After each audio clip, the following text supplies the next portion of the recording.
Elias Albagli is the director of the Central Bank of Chile Monetary Policy Division.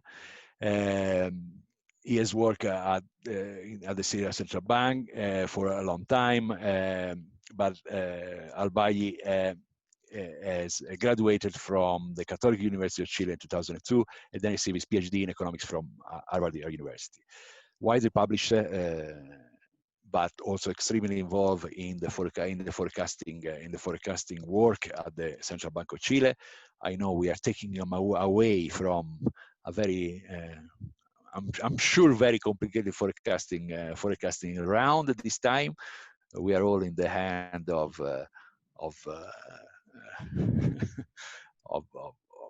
fortune in this period. Therefore, I thank you very much for joining us. Dan was supposed to discuss some of, or intervene after on some of the work that South Africa Reserve Bank is doing in the area and ask some question. The problem with, I found that the problem with online workshop, they become a very difficult mechanism of mixing diaries. And therefore, Dan was called for a meeting, and therefore he will not be able to join us. But we have a team of his working group, and he will have some question, and I will have some intervention on that too. Elias, thank you very much for coming again. We owe you a trip out to South Africa as soon as possible.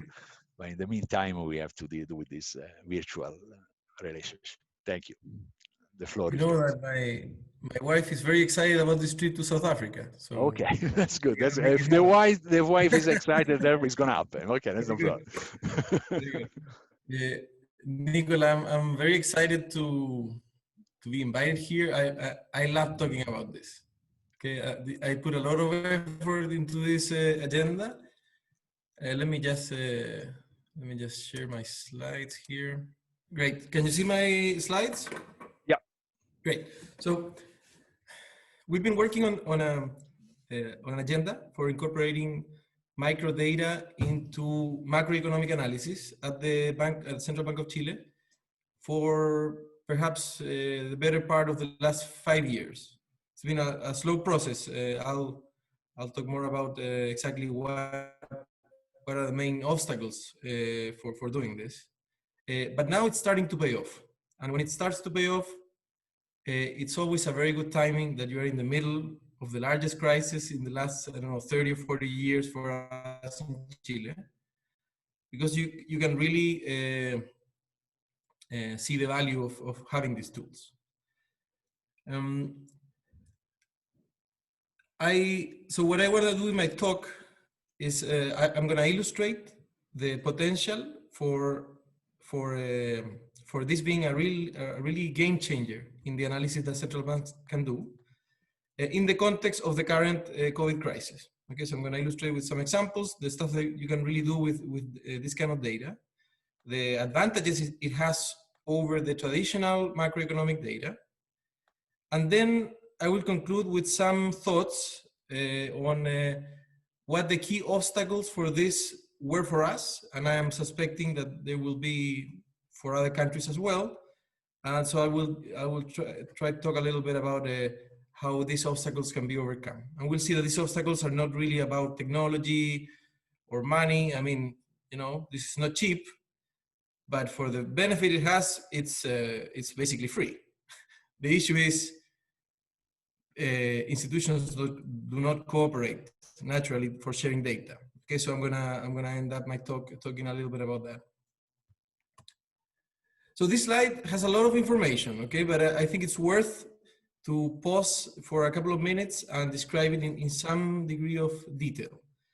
So this is the data map that we have in Chile as far as we have been able to construct it, okay? Each of these, so this figure is built around some nodes for illustration. So we have firms, we have households, we have government, we have the financial system. I could also have some other nodes, but for simplicity, I think this gives a main idea.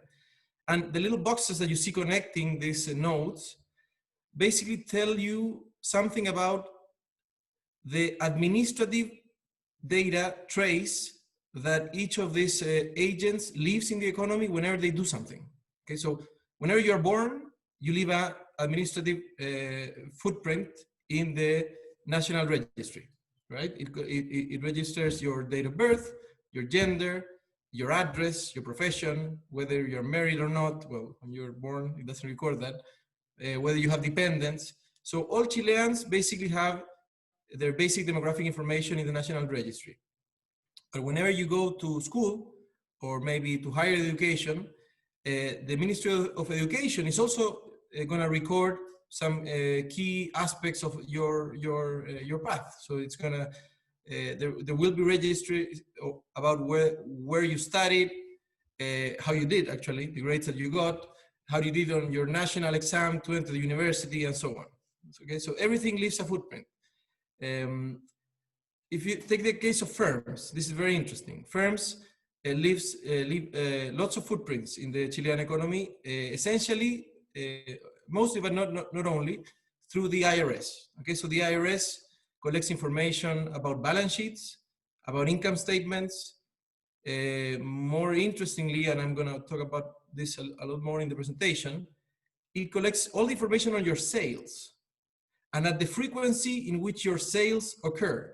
So if you sell, I don't know, 20 orders of toothbrush today, that is going to show up. Okay, so it's automatically collected by the IRS.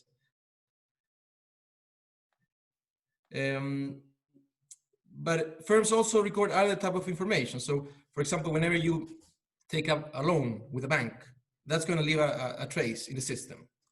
Or whenever a consumer takes, say, a consumer credit with some bank, that's going to leave a trace as well. So basically, most, I wouldn't say all, but I would say, I don't know, 90% roughly, of all transactions undertaken by firms and consumers, whether you're buying or selling something, or you're taking on a government grant or a subsidy or whatnot, that is going to leave a trace in the system.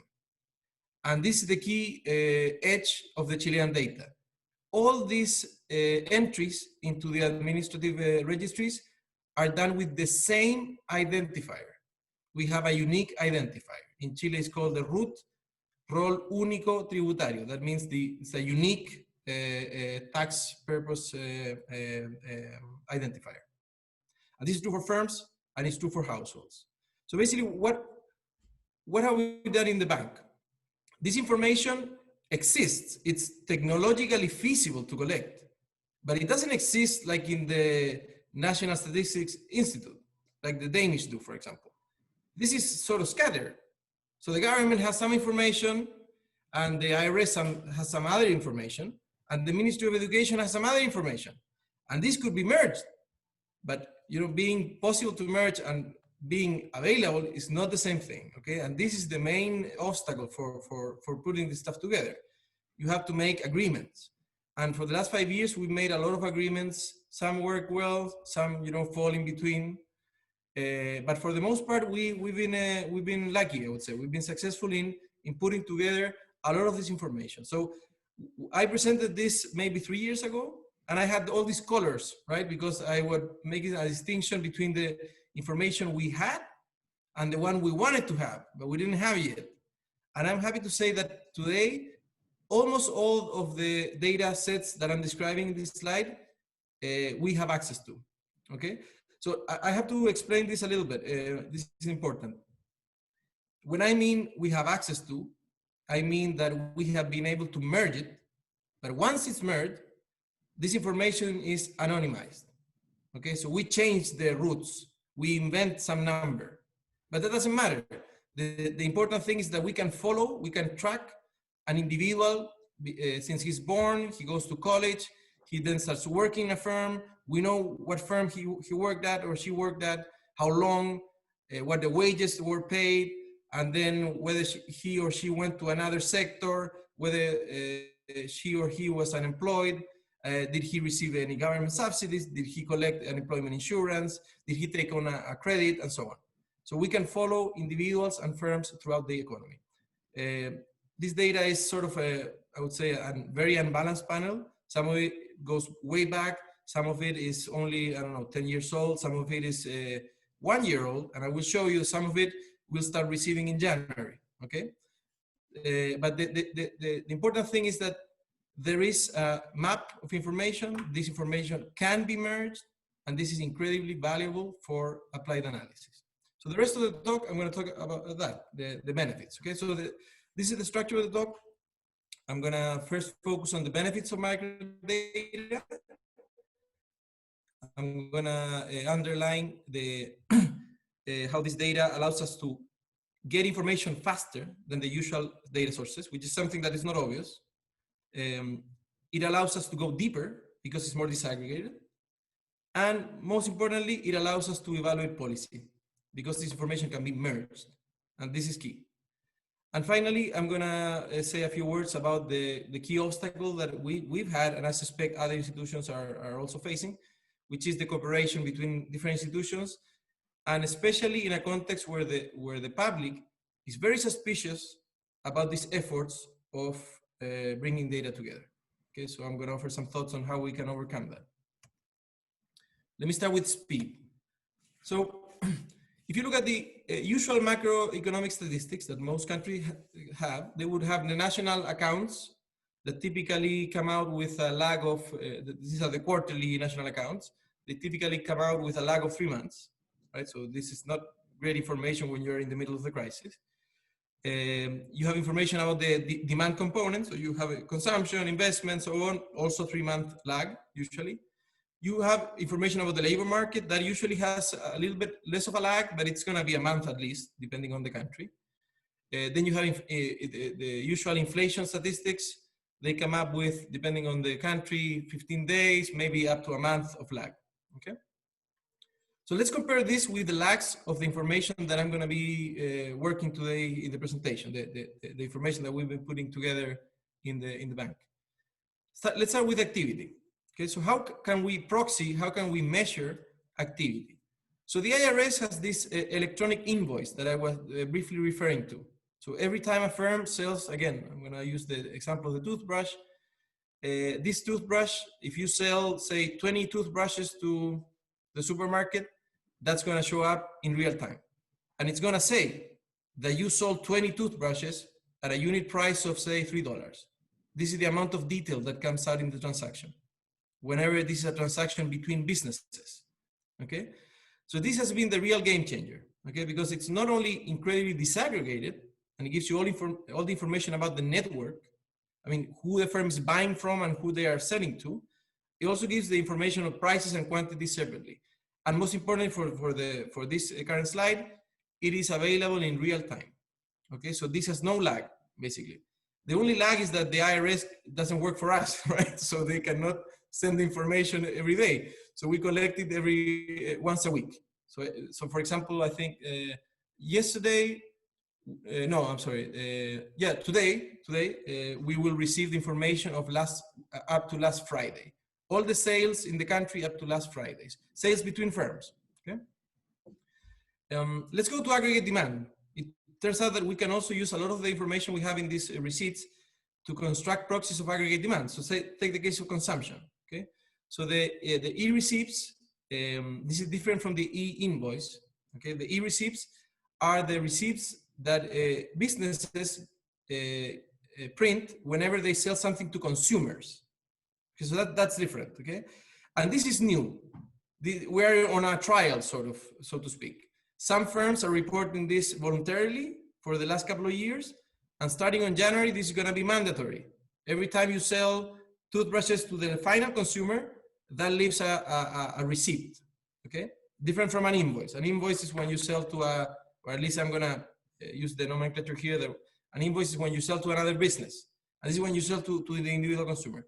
And incredibly, this also says that you sold 1 toothbrush at the pharmacy and this was the price. Okay, so this is the level of disaggregation that this data is gonna have. It's a huge data set.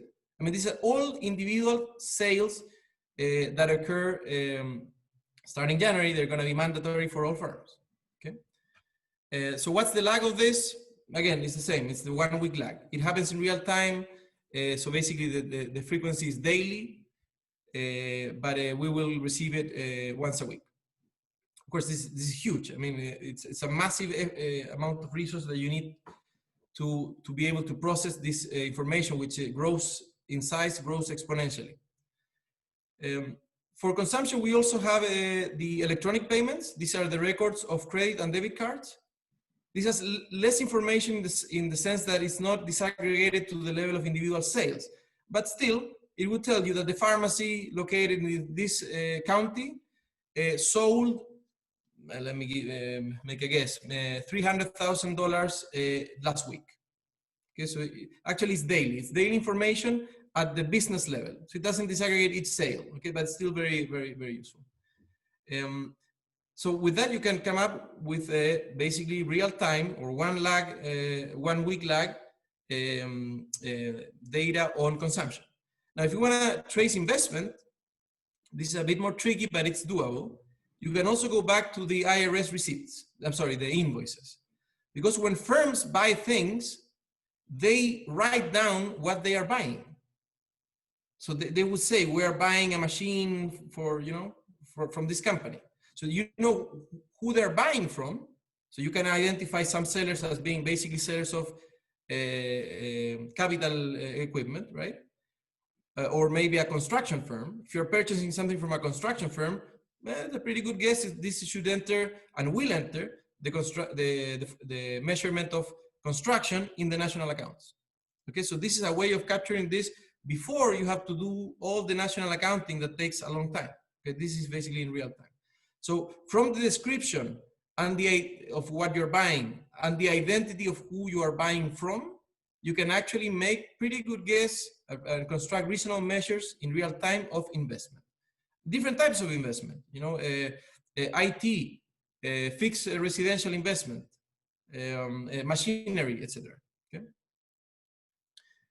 Imagine that you want to measure international trade. This is the last component of the aggregate demand. We also have, and this goes back since the 90s, we have all customs declaration, exports and imports, and this is at the individual level. So basically you brought a shipment from China and it contains such products, and this is the price for the container, and you paid this in dollars, and you paid it with credit, and so on. All this information is recorded here. Imagine that we want to make an analysis of the labor market. Usually we would just look at the unemployment figures. They come up with a 1 month lag. They don't have a lot of disaggregation. With this information, we're now receiving, we started receiving about a month ago, information from the Social Security and this is basically the pension contributions, as well as the unemployment insurance information. Okay, so this has about a month lag, and it tells you every time a working relationship is broken, it will show up. And then you can follow this person until it gets reemployed, and you will know in which firm it got reemployed, so you can merge with the rest of the data set. Okay? We also have information from a different source, from the Ministry of Labor. This is a different source, about the reasons for why people break up relationships with firms. Were they fired? Did they quit? What were the reasons they were fired? And we have all that information as well. Let me finish with inflation. So this is a project that we are currently working very hard on, obviously, because this is one of the largest payoffs for the central bank. We would usually wait for the National Statistics Institute to release inflation. That would take about two weeks after the month closes, okay? But with this data set, we can actually construct individual, at the individual firm level, we can construct price indexes. Both price indexes when you sell to other firms, so the producer, so a proxy of producer prices, as well as prices when you sell to consumers, so CPI. So I'm betting that in maybe 2 or 3 years' time, this is going to be a pretty good substitute for the CPI, because actually you will measure the actual consumer price inflation, but using the real basket, not an estimation of the basket, right? This is the actual stuff that you bought. And the beautiful thing is it's available basically in real time. So it comes faster. That's the first benefit, speed. I'm gonna illustrate this with something that came in very handy in September. So in September, we're writing the monetary policy report. What do we know from hard data? We know that the second quarter was pretty bad. That's the only thing we know. So we contracted at year on year, we contracted about 16%. This is non-mining GDP, okay? Not the whole GDP, but it's about 90% of GDP. And then from the bottom of the pit, we're trying to forecast the recovery. So what information do we have on the next months? We have a 1 monthly activity indicator, the indicator of July. We don't know about August, we don't know about September from the national accounting, but we have pretty good information on the receipts from the IRS. So based on that, we made a forecast for August and September. I'm showing here the forecast for September. And we forecasted that given the contraction in September, we would end up the third quarter at a contraction of about 9, a bit, you know, a little bit north on 9%. Okay, that was our best estimate of the contraction of the third quarter. And the contraction for non-mining turned out to be -10 when all the information was available. So we didn't hit it right on the spot. We were off by maybe 50 basis points, but this is pretty good. I mean, you are in the third quarter, you want to figure out how the economy is doing in the third quarter, but usually you would only have information about the second quarter. So with this, you know, it's not perfect, but it's very useful. Let me now talk a little bit about depth. Okay, so it's very good to be fast, but working with this data, I've realized that this is not really the main thing. I mean, this is very useful when you're in a crisis, right? But in normal times, it doesn't really matter. You can wait 2 more weeks. You have so much information anyway that two more weeks, you know, it's not gonna be a game changer. In a crisis, it may be, but in more general terms, the depth of the analysis that you can do with disaggregated data is, for me, one of the most important aspects of this. So let me illustrate with the key examples also in the context of the COVID crisis. So here are some very cool graphs that the team put together last week on mobility and the performance of sales. Okay, so this comes from the Transbank data. This is the credit card and debit card transaction information. Okay, so each of these dots is a combination of a Google mobility index for the last 7 days moving average, and for a particular region of the economy. So, okay, so this is a particular county, basically. And this county, you can measure mobility, and you can also measure from the credit card data how the sales perform in that county. Okay, and these are, I'm separating in different sectors. So these are wholesale and retail trade. That's the left, north left corner. We have hotels and restaurants. This has suffered a lot in the crisis, obviously. Personal services and business services. And you two colors. So first, the gray is the performance of the economy between March, when the pandemic started, and May. And then the pink, I guess, is after May. I didn't choose the course. In the start of the pandemic, you can see that there was a very strong relationship between the mobility and sales, right? And this is true for all sectors. Basically, the message here is, you know, people are in their homes, sales drop considerably. But as the pandemic started developing, and some sectors were able to adjust, then you see this relationship changing a little bit. Say you go to personal services, it doesn't change much. This is basically the same slope, so to speak. You go to hotels and restaurants, also same picture. I mean, it doesn't change very much. But when you go to, say, wholesale and retail trade, this looks different. So you see that the gray dots have sort of a very strong relationship between mobility and sales, right? But afterward, this is sort of reversed, not reversed, but it's mitigated in the sense that for the same drop in mobility, you don't have as big of a drop in sales. Okay, so what is this data telling us? And why was this useful for analysis? We're actually using this for the current monetary policy report. This tells us that if we're going to forecast activity under different scenarios of the pandemic and different scenarios of mobility, some sectors have learned to adjust. and some sectors simply cannot adjust, like hotels and restaurants or some other personal services. So this is very useful information that comes. This is not really the speed dimension. It's really the going deep into the disaggregated data. If I look at the national accounts, I'm not going to come up with these insights, right? So that's one example of something that we're applying in the current monetary policy report. Let me go to a second one. This is my favorite, actually.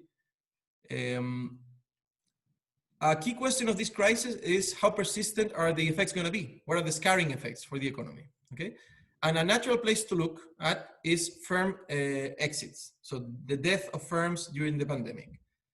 National accounts don't tell you anything about this. They just record activity. They don't tell you how many firms are going out, whether they re-enter the economy. There's no information about that. Even if you go to the data on bankruptcies, bankruptcy data is really for big firms. In Chile, if you're a small firm and you die, there are no funerals, right? Nobody notices this. You just stop selling stuff. So how do we measure this? We need the IRS data. Suddenly you don't report anymore to the IRS. Now this happens, every couple of months. Maybe some firms, especially the smaller ones, might not report. It's not that they are not selling. Maybe they have to catch up later. Maybe they are not reporting. This is different. But after 3 months that you don't report anything, chances are you will never report again. And this has been true in the data. So that's what I'm plotting here. I'm plotting here, the green line is our best estimate up to, I think, 2 weeks ago, about the cumulative rate of firm deaths in the country. Okay, these are the firms that stop reporting and never reported again. And I'm comparing to the red line. The red line is the sample average. This is a 5-year average, okay? So as the year progresses, obviously, some firms die, other firms are born. I'm not plotting the firms that are born here. I'm just plotting the ones that die. And say for a normal year, you end up the year with a death rate of about 4%, which, sounds reasonable. This is what you find in other countries as well.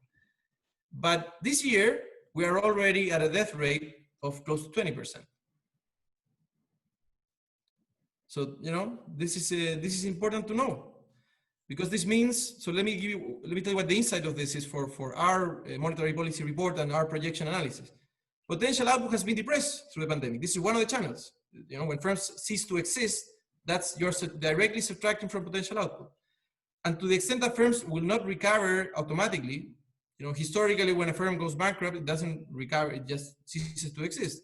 And it will take some time for this to be sort of recycled in the system. So the insight is that we expect potential output to be weak for the next couple of years as well. Okay, and this is based not on national accounting data, but on data, micro data from the IRS. Great. So let me say a few words on policy, which I think is actually the most important application of this data. So it's good to have information that comes in fast and also disaggregated, but it's even better if you can merge it, right? Because when you can merge it, you can really see how policies affect different aspects of the firm and the household's environments, and you can really evaluate policies. Okay, so let me fix ideas with the following example. So the Central Bank of Chile deployed several monetary policy measures. It lowered the rate to the effective lower bound. We did that in March, but as you well know, that's not enough for the crisis. So we went to the unconventional policy domain. We bought bank bonds, and now we have the ability of buying treasuries, but this is a different policy that I want to talk about in this slide. This is a policy called the conditional credit facility. Basically, we lend money to banks on very favorable terms for a 4-year horizon, fixed at the current lower bound, which is 0.5%. Okay? But this is conditional on banks, lending this to firms. Okay, so it works similar to the TLTROs of the ECB, and the Bank of England has a program. We actually took many of the parameters from the Bank of England, so that was quite useful.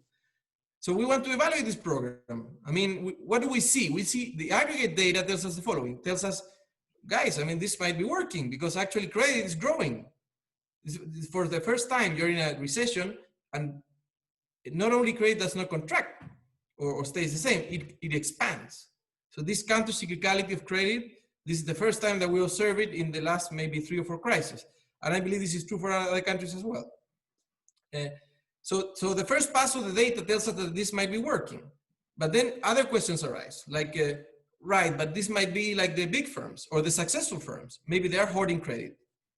Maybe they are borrowing, you know, they're hoarding all the credit lines. They are taking advantages of this rather cheap credit because this is also government guaranteed. So obviously the cost of lending this money is much lower than usual. So maybe these are firms that are doing well. They're just building up buffers just in case. So that would be a very different scenario from the one that money is actually flowing to the firms that need it the most.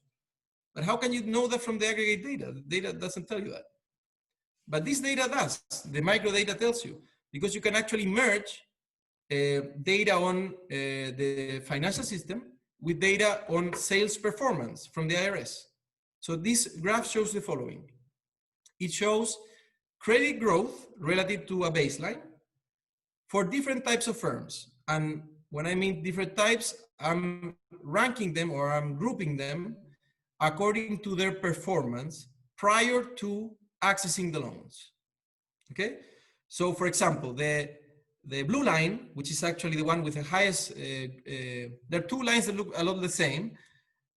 One is the firms that whose sales dropped by more than 20% year on year. That's the dark blue line. You actually don't see that because it's right under the purple line, which is those firms that actually grew sales more than 20%. So this shows you that credit flowed the most, both to firms that were growing the most, we sort of expected that, but also to firms that were taking the largest hits on sales. So that's interesting. So this tells you, okay, this policy is working even better than we thought. It's actually getting through the cracks, it's getting to the firms that need it the most. And then you see the other colors are for firms where sales grew or contracted, but not that much. And the green line is for firms whose sales basically hovered around 0. Okay, so those don't exhibit much change in credit growth. So this is very useful, and it comes from the fact that you are able to merge data from performance, basically sales from the IRS, and access to credit. Okay, so let me make a related question now. Is this useful at all? Keeping firms, so accessing credit, is this useful? Did it make a difference in any of the decisions that the firm took? So the analysis in this table shows, it's in Spanish, I apologize, but I'll just give you the main insight. Basically, we are doing the following exercise here. Conditional on accessing this credit at some period in time, I believe this is May. How did that firm perform subsequently, right? And we measure 2 dimensions. First, the probability of that firm staying alive, and the amount of investment done by the firm. And what we find here is that being able to access loans, as you would expect, but it's always nice to have a regression that tells you that, right? Firms that access credit actually increase the probability of surviving relative to those that didn't. This is even controlling for past performance, for sales, okay? And also firms that access credit are less likely to cut investment as much as those that didn't access credit. So this disaggregated data tells us that credit is flowing to those firms that most need it, and that is actually making a difference in keeping firms alive. So that's very useful to evaluate this policy. And let me finish this subsection with the following example. This is actually for our ongoing monetary policy report. So in the last couple of months, we've actually had positive surprises in inflation in Chile, and these were large. Okay, so we've accumulated in the last 3 months almost 80 basis points of surprise in inflation. Okay, so recall our inflation target is 3%. So this is almost 1% of a forecasting error in 3 months. So, and we're in the middle of the crisis. Where is this coming from? This is important for forecasting inflation, right? So this is happening at the same time. Some of their savings, 10% of their pension savings. This is a measure approved by Congress to deal with the effects of the pandemic. And this has given a boost to consumption, okay? So what we wanted to find out is whether what we're seeing in the inflation data is just due to this transitory push in demand, because if that's the case, then we don't have to change policy that much, monetary policy, I mean, or whether there's something else going on. So for example, could there be some supply factors that could be more long-lived, such as, for example, firms that lose some of their suppliers, so the marginal costs go up. And if that doesn't recover fast, then you're gonna keep on charging higher prices, and inflation may be more persistent. So this is what this graph shows. It's a merge between the data at the individual level, at the individual firm level, which measures what fraction of your suppliers you lost in the pandemic. Okay, so let's start from the plot here. At the far left, these are the firms that are basically, they could maintain all their suppliers. And as you move to the right, you start increasing the share of your suppliers that you don't buy from them anymore. So why don't you buy from them? Well, a good bet is that they don't, they're in the other graph that I showed you. They're in this 20% of the firms that don't exist anymore in the economy. And what we see here is that when you separate manufacturing and services, you actually see something about a relationship here. Okay, so this is just fresh out of the oven. We literally built this graph a couple of days ago. So we definitely need more work here, but this tells you that there might be something going on. So maybe firms are actually increasing prices not only because they face more demand pressures, but also there might be something going on in their supply chain, right? There's a lot of firm debts, so firms have to adjust, and in the process, it might be more expensive to come up with the same service or good. It's interesting that you don't see this relationship in service sectors, but then we remember that the National Statistics Institute is actually not collecting inflation information from services because of the pandemic. So these are all imputed. So this is not real market information. And my guess is that's why we don't see any relationship here for services. Anyway, so let me just say a few words about some next steps that we're undertaking, and then I'll finish with the discussion on the obstacles, okay? So our next steps are trying to get deeper into the prices, okay, prices in real time. And this is by far the hardest, but it's doable. So let me explain a little bit how this works. So we have these two main sources of information. The first is the e-invoicing. This is are the transactions between firms. And as I said before, this record prices and quantities separately, okay? But when you say, let's go back to the toothbrush. If you sell toothbrushes to a supermarket, you're a firm, maybe you import them and then you sell them to a supermarket, you would write down that you are selling toothbrushes. But this is not a drop-down menu that the IRS gives you. So you write down whatever you want. And one day you can write toothbrush, and the other day you can write TBS. Or maybe you don't write anything, right? You just put the quantity and the price. So this is information that you have to work. You need to apply basically machine learning algorithm to figure out what is being sold, what is being transacted here, okay? And we've been working on that. We've categorized successfully on the order of 90% of transactions, but we're still working on that. But once you do that, you can start building, because you can fix the product, you can start building price indicators at the firm level, okay? And remember, you also have information about not only the price that you sell, you also have information about the price at which you buy stuff. So electricity bills, they're here. Wages are here, right? Because we have information about who you're hiring and how much you're paying them. So basically, the main costs of the firm are on record, as well as the prices at which the firm sells the stuff. So basically, this is the Phillips curve, right? But at the firm level. So I guess, this is going to be useful. We haven't developed the model yet, but this is going to be very useful in understanding inflationary pressures and do a better job forecasting as well. And we also have the same thing, but we will have it starting January on the sales to final consumers. Okay, so we don't have great information yet about this, but it will start coming in at an exponential growing rate since January. I mean, this data set is just huge. Great. So this is a quick sample on the progress we've made in some categories. So this is the comparing the CPI indicators that the INE, that the National Statistics Institute publishes, with the ones that we come up from the electronic invoice. Okay. So you see, for beef, we do a pretty good job.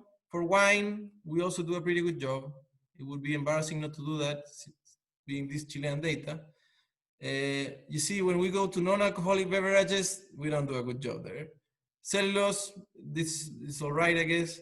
But this is just it's very preliminary. I mean, this is the work of the last maybe 2 or 3 months.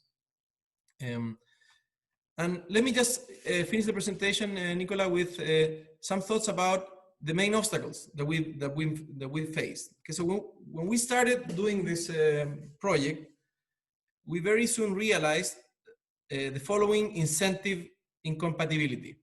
Okay, so most government branches collect data to fulfill their individual mandates, which makes sense.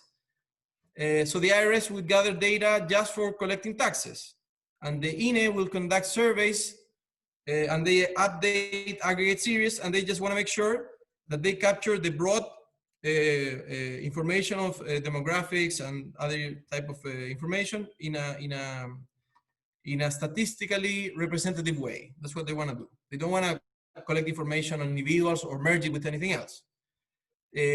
Other public administration branches, the Ministry of Labor, Education, and so on, they would collect information that they need for evaluating their own programs, okay? Or keeping up with their own paperwork, so to speak. But there is very little or no interest in these branches of merging information in order to understand deeper economic interactions. Okay, so when you go to say, I'm not gonna name any names here, but you go to a specific government branch and you tell them, well, we have this very exciting information, and if you give us your piece of information, we'll be able to merge it, and then this will enrich our analysis in such and such a dimension. And they will tell you, this is all very well, sounds very interesting. What do we get out of that? Not clear. And we are exposing ourselves here, aren't we? And then you explain that they're not really exposing themselves because they're very high standards of data security and so on. But again, you are asking for something which might have some consequence on them, a negative consequence, of course, and they don't see any gains. And this is where the gray areas of the law come in, right? So the central bank can always say, but well, we actually have a mandate and we can ask information from you, right? This is what our own constitutional law of the central bank says. But they also have their own law. And sometimes laws, I'm not a lawyer, but I'm getting used to this, can be interpreted in different ways. So our lawyer says, you have to give us data, and their lawyer says, no, we don't have to give you our data. So then what do? We bargain. And we were bargaining for 5 years with some institution and nothing happens.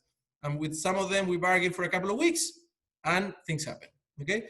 But the general rule here is most institutions don't have the same interest, okay? So this is gonna be a burden for them. It's just gonna be a burden. So it's hard to align incentives. And of course, in some countries, they're just plain, very clear legal constraints. So many countries actually have different identifiers with the specific purpose that you don't merge them.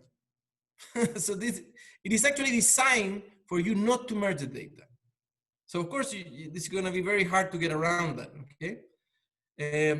And I think this is all to some extent based upon, and it's reinforced by the fact that the public, they're very happy to give their information to Facebook, that will use it, to convince you to buy sneakers, but they're very unwilling to give information to the government, which I find surprising, because you would think that the government will use the data for something useful, actually.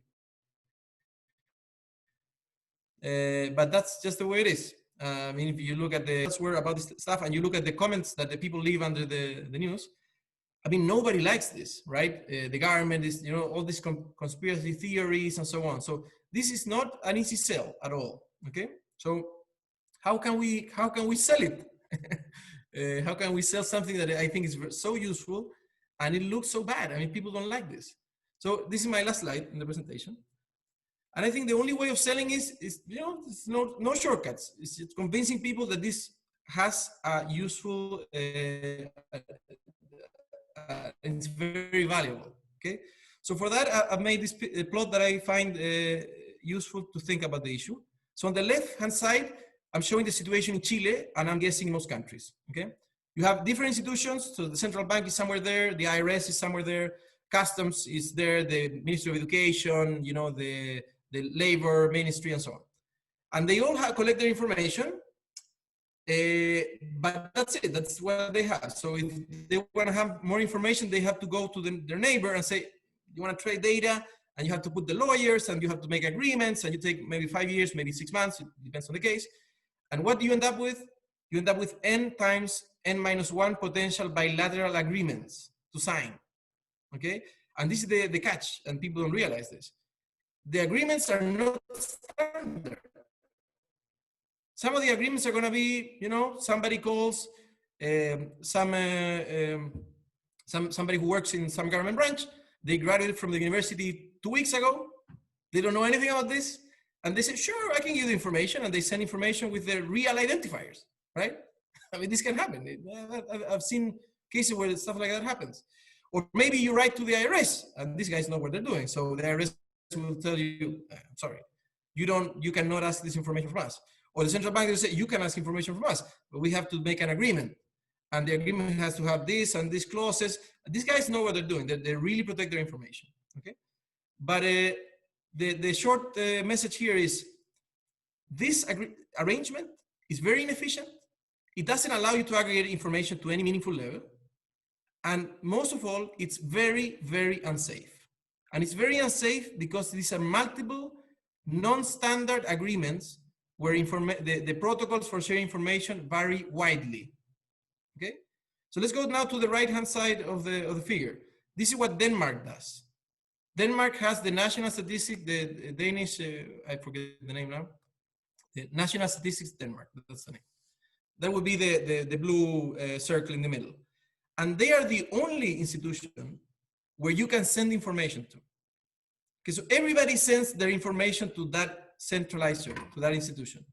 And they collect the information, they merge the information, they clean the information, they validate it, and most important, they make it accessible to all of the branches, to the extent that they, for their mandates, have the legal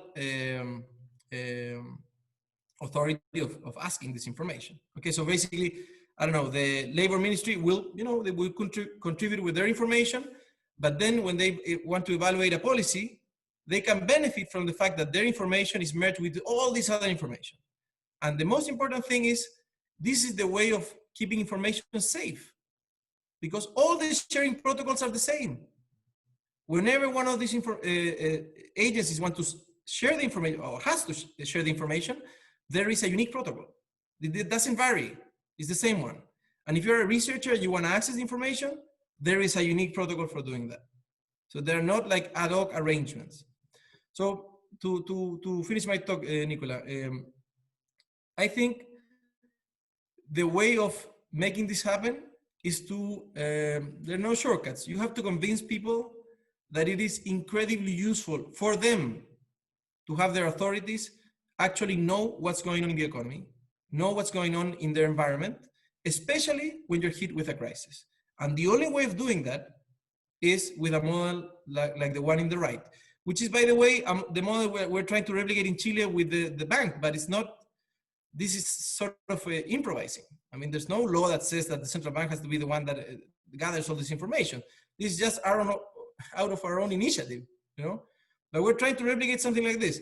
But that's not the way to go in the long term. In the long term, it has to be, some institution with a clear mandate to gather this information, merge it, and share it under the strictest safety protocols. And I think that if people realize that the information is safe, and that whenever the next crisis hits them, the fact that this information is collected, it will mean that they will receive a check in their mail if they are unemployed, within a week of being unemployed. This is as clear as it goes in this sort of things. I mean, the difference in response, say, of the Chilean government, it wasn't very quick, and the Swiss government is basically based on that. So the Swiss government was giving loans to firms a week after the crisis started. And we took in the order of 3 months. And we have the information. Why did we take 3 months? Because the information is scattered. It's not in a workable design. But I think if we can convince people that this is the way to go, then that would be the way to advance. Thank you very much.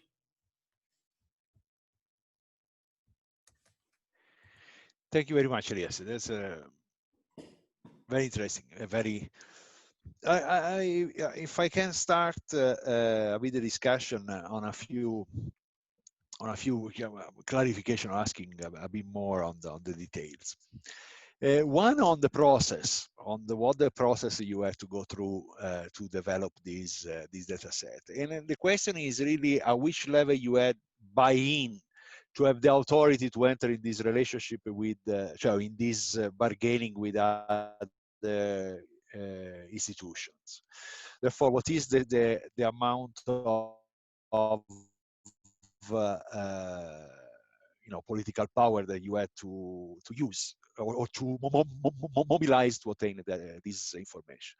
Because the question, for example, in South Africa, we had there is a relationship between the Treasury and the Statistics South Africa. No, Statistics South Africa. The SARS, the Revenue Service. For example, Revenue Service given access under very strict control by access, for example, the tax data. But these are annual data, therefore is more for a sort of this long-term analysis. But is one of these bilateral agreement, certain information which are quite difficult to access, etc. But the level at which you are talking about, really talking about mobilizing a very large network of institutions. And therefore, for the StatSA, they always use there is the legal mandate to maintain the information reserves. There is one obstacle to start discussion on this area. Therefore, I was curious to even sort of what the process was for your group, or you and the bank, to acquire a sort of authority in that bargaining. The second question instead is more related to how these data are used in the policy process. And therefore, if you want it also in the forecasting round, or how are users absorbed in sort of the MPC, or at the level of formulation of policies and developing on the forecast.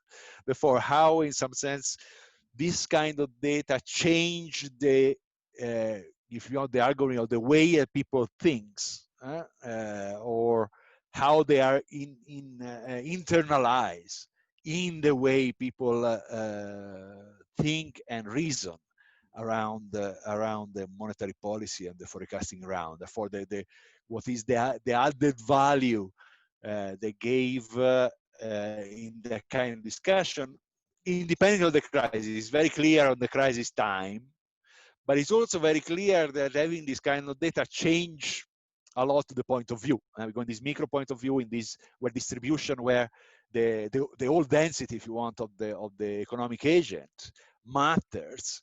Therefore, but it changed quite a lot the way we think about the firm, we think about the household, etc. Therefore, I was quite curious to understand in some sense how the economy, or how the economist, the economists inside the bank change. And the other thing is about the private data. Therefore, therefore, there is the other set of big data, that is the private data that are developing. The work of Rai Shetty, Harvard, etc. To use that kind of because in some sense all these data are some sense partial. Therefore, there is a sort of a subset, or a very large subset, and how private data could be could reinforce or help in the analysis. That's that's all my question. Yes. Great. So let me take them in turn. Okay, so let me start with the describing a little bit the process of getting this data. So actually, this varies a lot depending on who we were dealing with. Okay, so because the constitution, so the central bank is independent in Chile, and it has their own organic law or organic constitution, separate from the main constitution of the political constitution of the republic. And in that constitution, our own organic law, it states that we can access information from different government authorities for statistical purposes in order to fulfill our mandates.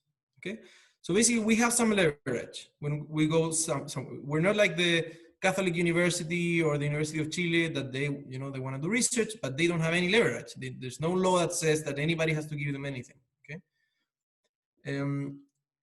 but there are some exceptions, in the sense that, and some of them are very important. So for example, let me give the latest example. Social Security. For some reason, I don't know the political story of this, why this happened. When they were redacting the law for the Social Security Administration, that created the Social Security organism, basically, they put down in their own description of mandates who they could share the information with, right? And we were not added to that. Actually, it's worse. We were in there and then we were erased. So that's why I don't love the juicy political story here, but it should be interesting. So we were erased. So basically, for the last decade, we have not received this information. And we tried many times, right? But they said, look, you guys are not here. I mean, I see my list. It says I can share it with the finance ministry. I can share it with the labor ministry. But you see, do you see yourselves here? You're not here. So, but now there was a change in the law for some other reason. And I guess there was a phone call somewhere. And suddenly we're on the list, right? So then this started 2 weeks ago. So it really depends with the institution. So the IRS, I mean, most of what I'm showing here, all the stuff on the electronic invoice and the electronic receipts, this come from the IRS. Also, the marriage employer data comes from the IRS. And I think this has made a huge difference, Nicola, and this doesn't really have to do with the law. It really has to do with, idiosyncrasies. I mean, who's running the IRS at this point in time? And it happened to be that the guy running the IRS likes research. So he understands what we're talking about. So we go there and we say, look, this is very useful for this and that. And we show a couple of graphs, and I mean, he gets it, right? He gets it. It's very important. And then he reads the law of the bank and says, well, you guys can ask information from us. And I guess I could deny it. I could say that my own, paperwork gives me enough room, enough ambiguity so that I don't have to give you the information. But he doesn't want to do that because he gets that this is valuable. So the IRS has been incredibly helpful with us. But this really it doesn't come from the law. I mean, the law allows it. He's not breaking the law. He's following one interpretation of the law. But this happens because he wants to do it, right? I mean, why do people do anything? They do it because they want to the extent that they are allowed, right? So this you have to align these things. You have to be allowed and you have to be willing. And for that process, we've actually gotten a little better in convincing people why this is useful. And sometimes convincing them why this is useful for them, not only for the greater good of the country. So sometimes it's, look, I mean, we have a lot of resources for research. You guys don't. And some of the questions you want to learn about are the same questions we want to learn about. So if we learn about them, we really wouldn't be working for you, which the law doesn't allow. We will be working for us, but the insights that come from this project can be shared. So they see an entry. They see some trade coming from this relationship. So basically, that's been like our learning process. You need to create gains from trade, right? This is very basic. I guess Mateo is going to talk about this in another context, but you have to create gains from trade, and then people want to trade with you to the extent that they are allowed. But you see that in most cases, the law is gray. It's gray, it's not black and white.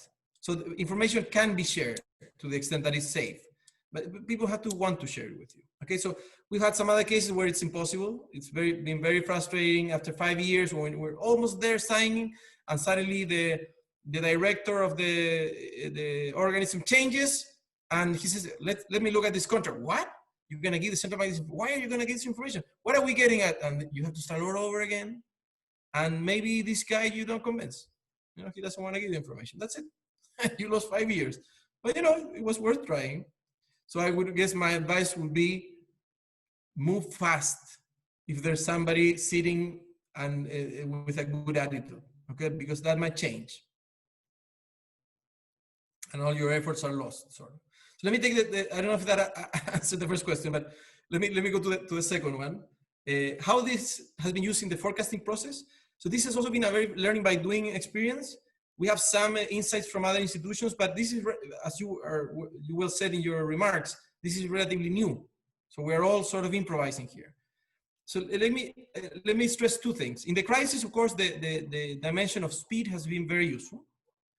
But on more general terms, how do we use this information for the forecasting process?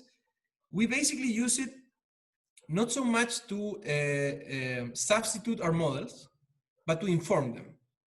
So you also mentioned that in South Africa, you're making effort, you're advancing your structural modeling toolkit. So we've been, dealing with structural models for a long time.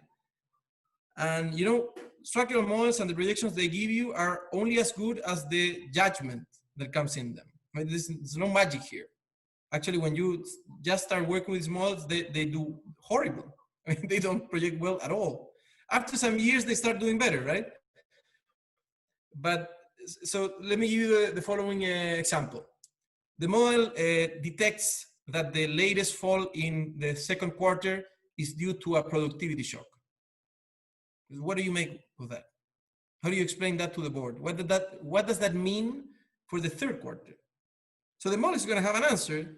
Well, because we've detected that the productivity shock is permanent or very, very persistent, the potential GDP of this economy is going to be, on the floor for the next 2 years. But of course, the model is not seeing the COVID pandemic. It doesn't understand that you are in a lockdown that can be lifted. So you have to inform the model all the time with judgment. I mean, does it make sense that the model reads this shock? Should we try to change it with another shock that sort of gives us the same configuration of variables, but has a different story behind it?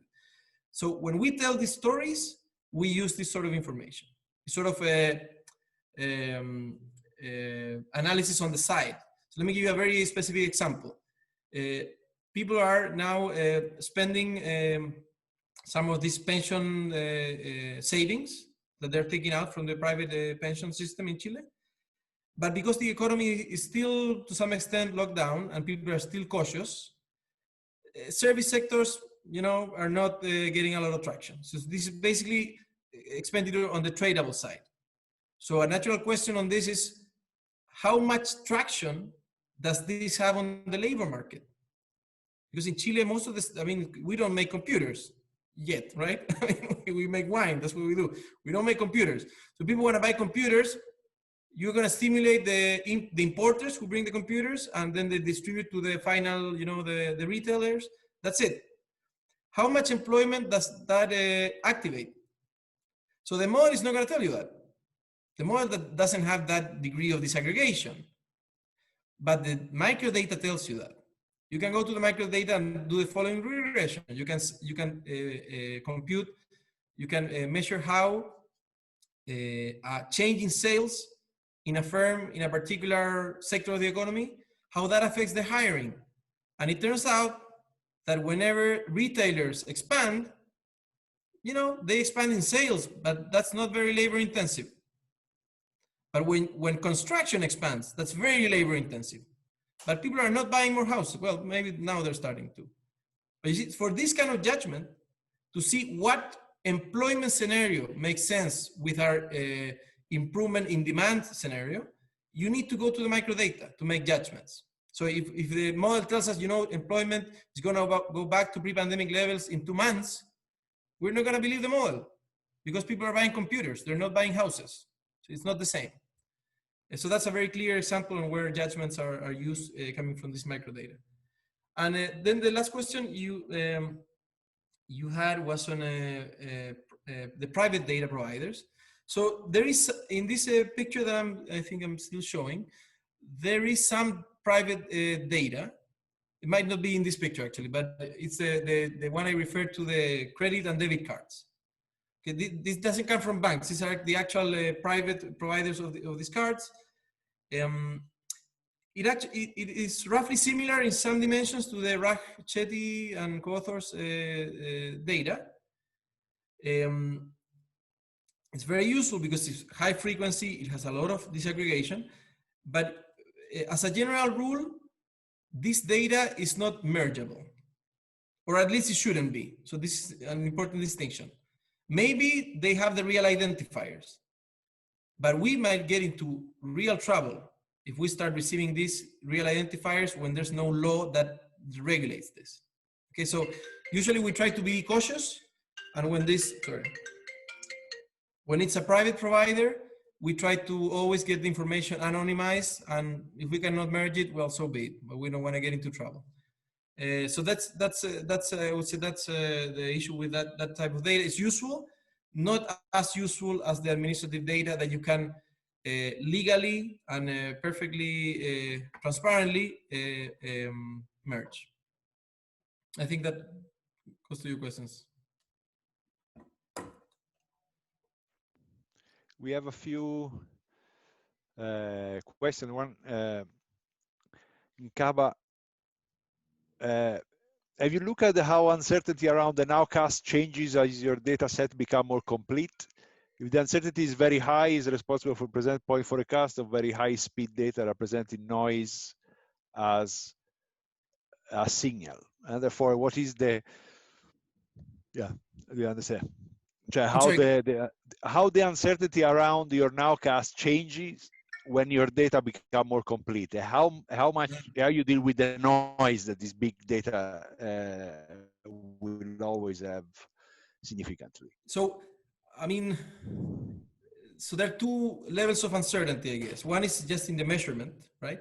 So when we get surveys from the INE, we sort of know what the degree of uncertainty of that, the confidence intervals are.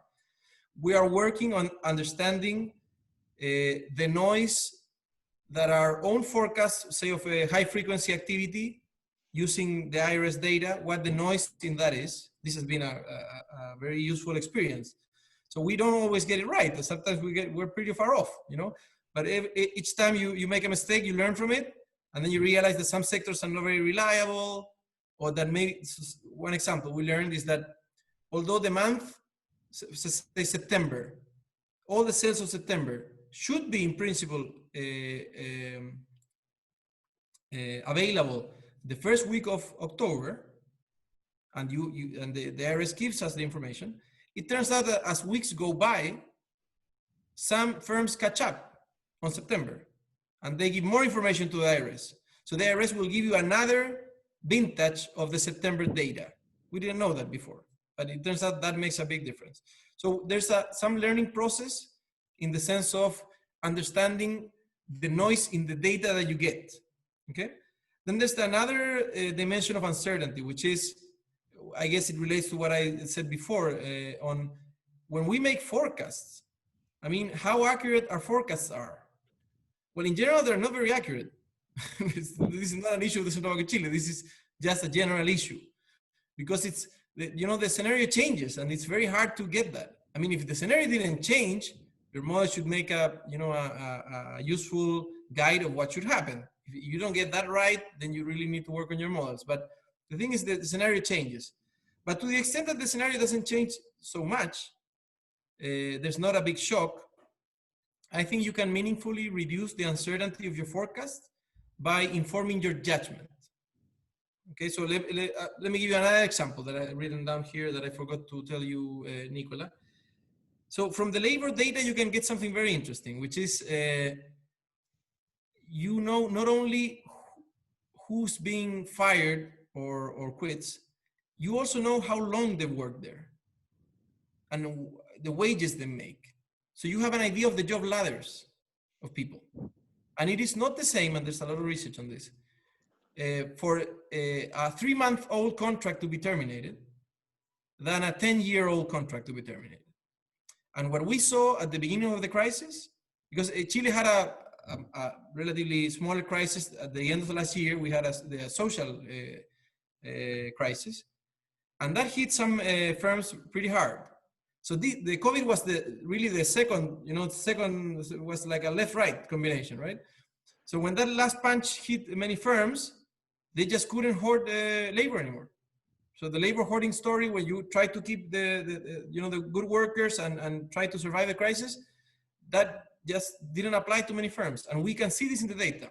We can see that actually not only how many people are getting fired, but who is getting fired. And we saw that in March, when the COVID crisis arose, we saw a lot of firings of people that had long tenure.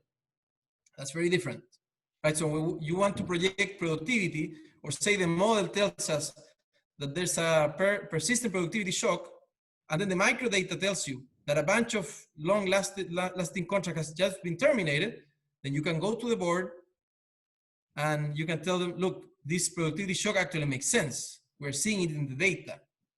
And I guess to some extent that I can help you with your forecast, but I would put more weight on the fact that it helps you with your story. I mean, yeah. My job is basically giving a forecast for which I don't get embarrassed, right? When the board starts speaking on it, right? They start saying, but why are you supposing that? And you can never answer, never. This is a general rule. You can never answer. That's because the model tells me. That's the wrong answer. I mean, of course, it's what the model tells you. They know that. But the model, you have to inform the model. The model, to some extent, tells you a lot of what you put into it. So that's the wrong answer. It's not just the math. I mean, there's got to be some deeper. It has to be contrasted to some other evidence that suggests this is the right way of thinking about the problem. So in that sense, I guess it helps you deal with the uncertainty, and especially it makes your story more coherent. Kava came back. His point actually was another one, is the problem of having intermediaries in doing question. That's why we should open the, the mics. It's an interesting one. My point is just that you might induce policymakers to act on high-speed data which result in mistakes. On the other hand, waiting for stronger signal to emerge from the national account data might mean there is a loss from acting slowly, but your action is more correct. Therefore, that one, yeah, interesting. Therefore, that's the approach. Is there become a risk of focusing very much on the short run, or there is a way to think about this data as informing the long run? So that's a very good question, actually, and it goes to a very core aspect of this discussion. So I have to acknowledge that when we started pushing this project, our selling point to the board was speed. This is going to make forecasts faster. We will have information before, and they're natural. So they had two basic objections. The first was, or concerns. The first was, why do we need to be faster? I mean, for 95% of the cases, the economy has a lot of inertia. So do you really, I mean, is it really going to change your analysis that much if we have the monthly activity indicator a week before or 2 weeks before? I mean, we have a lot of data. We have, complementary information. You have surveys, you talk to people, you see, you watch the news, there's a lot of things going on. And you have maybe a 2 months old activity indicator. So that you should do it for normal times, right? So the speed aspect only sells in crisis.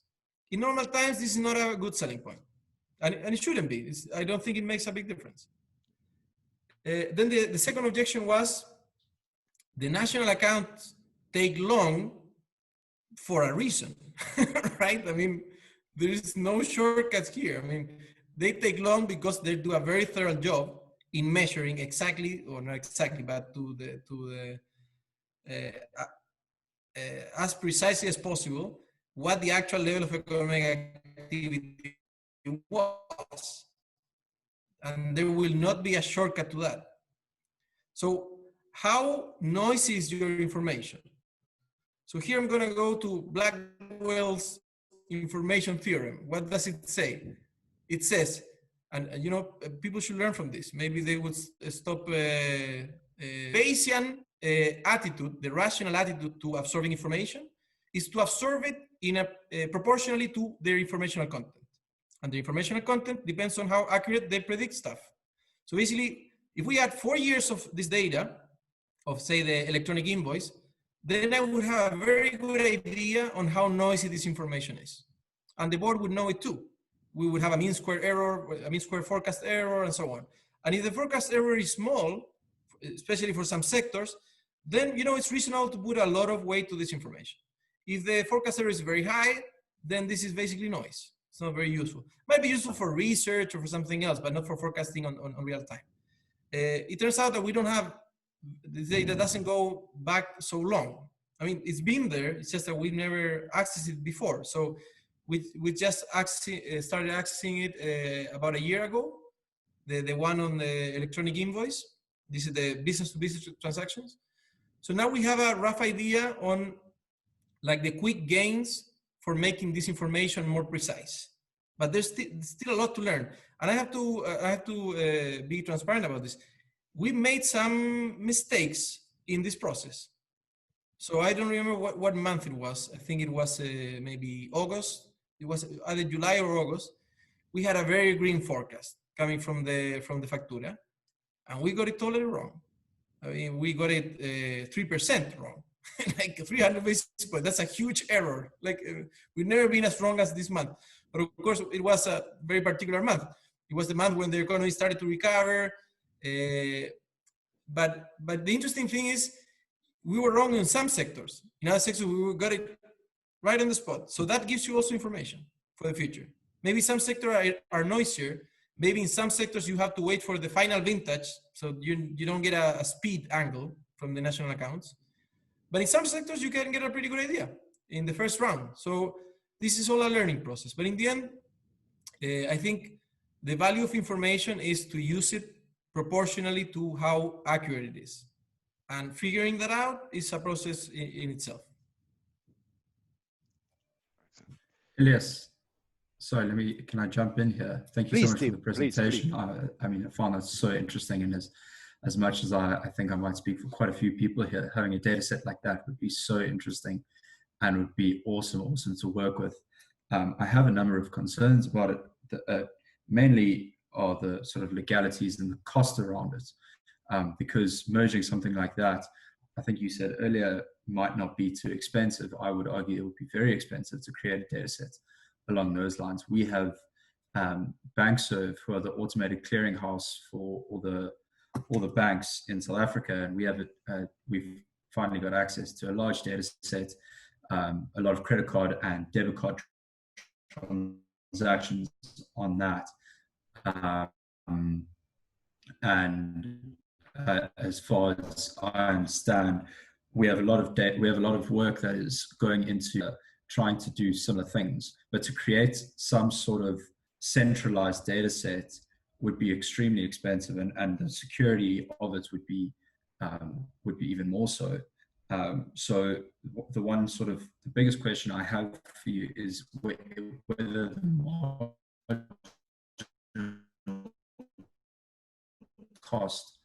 the marginal cost of create makes a big difference in 95% of the time or more. Is the marginal cost of creating such a data set actually worth it? Although as researchers, it would be awesome to work with. Can we justify creating such a data set? So thank you for that question. It also goes into a very important aspect of this whole agenda.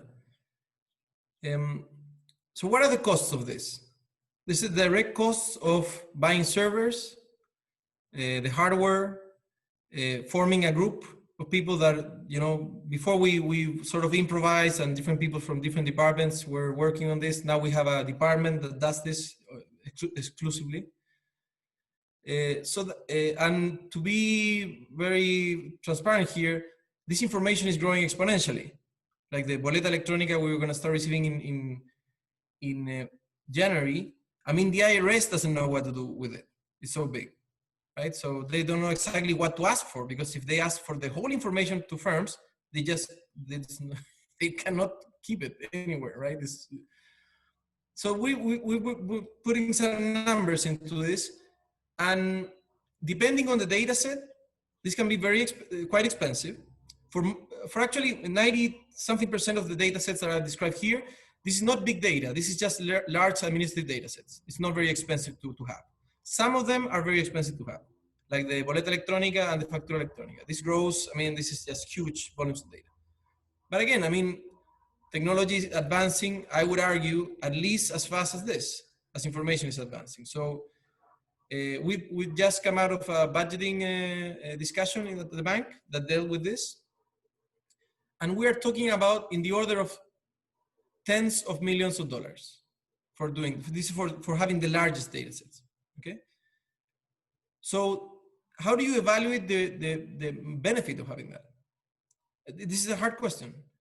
So let me give you like a broad insight on how I evaluate it, at least. If this information is just, say, about credit cards, maybe we don't want to spend $20 million having it, because we have something that is almost as good as that. Maybe it's not so detailed, you know, maybe it doesn't come so fast, but we're going to make the same judgments with it. So maybe we don't want to spend those $20 million in that data set, okay? But the thing is, this information, because it comes from the IRS, is mergeable. We can merge it with all the other data sets. So basically, the value of this information set alone is different from the value of this data set in this slide that I'm projecting. When you throw it in the server, it talks with the other data sets. So it has different uses for the problems that you have now, and it may have uses for problems that you may have in the future. So basically, I would say the margin, this is like what's this theorem? I always forget this guy. Anyway, maybe I'll remember at the end of my intervention, but the value of this information depends on who the information interacts. The shapely value. That's what I was thinking about, right? So it's hard to evaluate because it doesn't have an objective value. It depends on what you bind it to. And here, to be honest, I haven't quantified it, but I can tell you that in the last 2 years, the conversation with the boards, with the board of the bank, and the ability to come up with a convincing scenario that describes what's going on has been very enriched by accessing this data.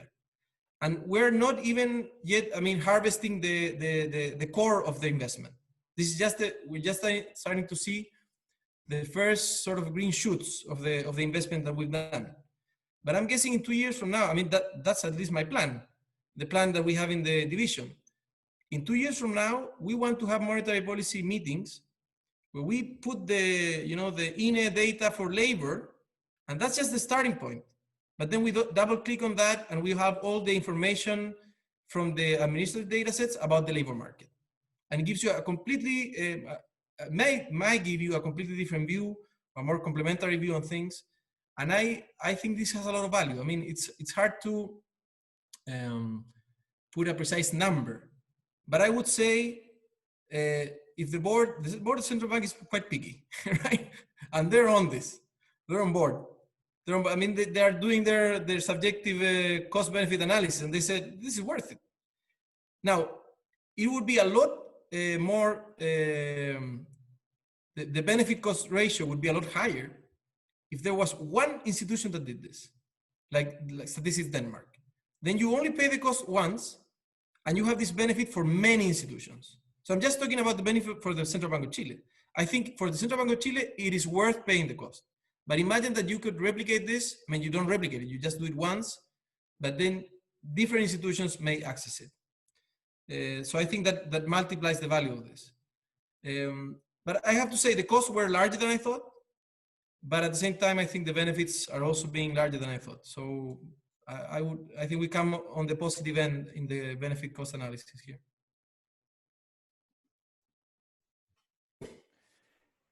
Thank you. That's very just to Kava has got another interesting analyze this data in the sense that what kind of econometric or machine learning or what kind of tools are you developing complementary to be able to analyze these large set of data?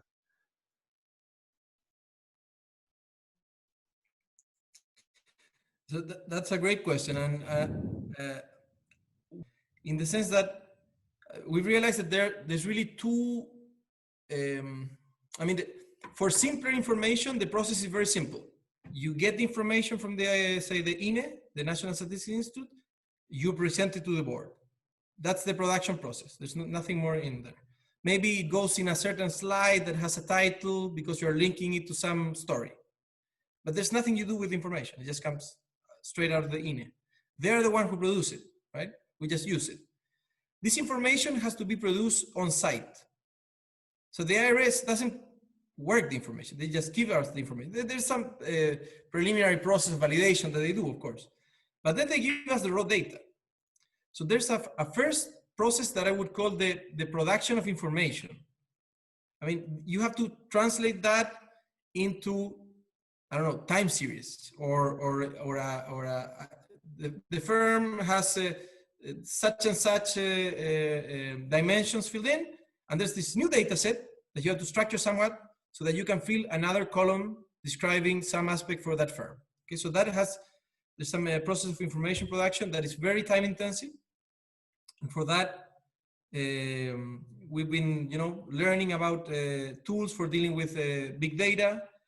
There's a lot of learning about artificial intelligence and machine learning algorithms.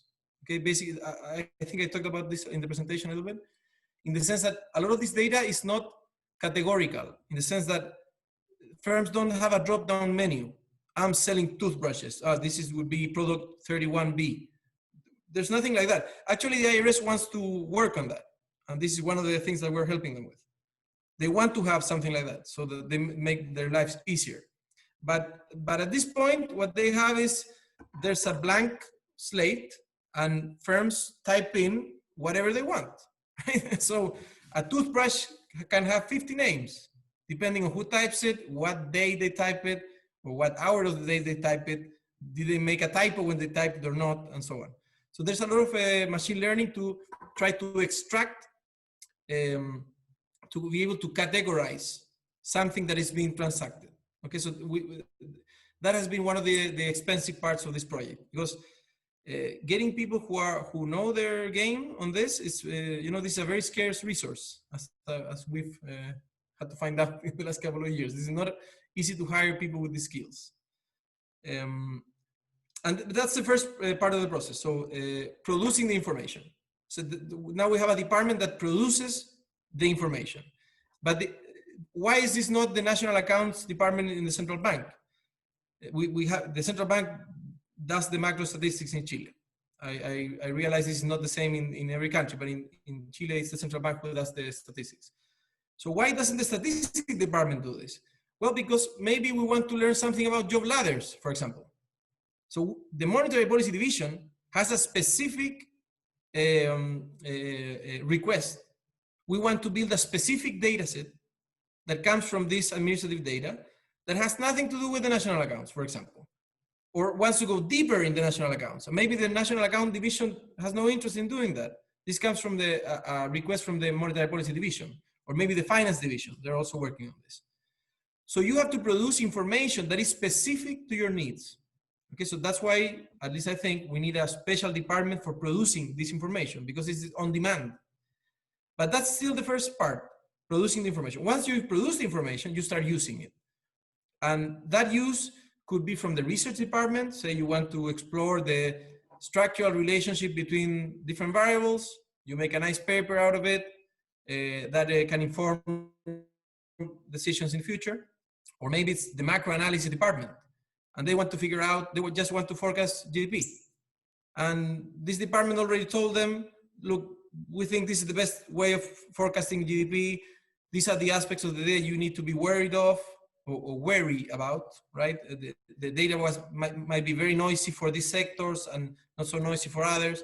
So there's like a second process of understanding the, if you want, the time series properties of the data, how good they match a forecast and so on. But that's really the work of different departments, of the users of the information. And for that, we use different, statistical analysis, standard stuff.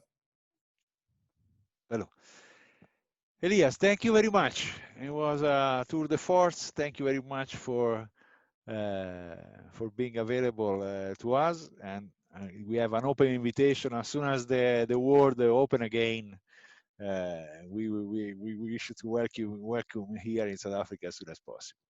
Thank you, Nicola. Thank you very much. Thank you very much. If there is anything else, that's great.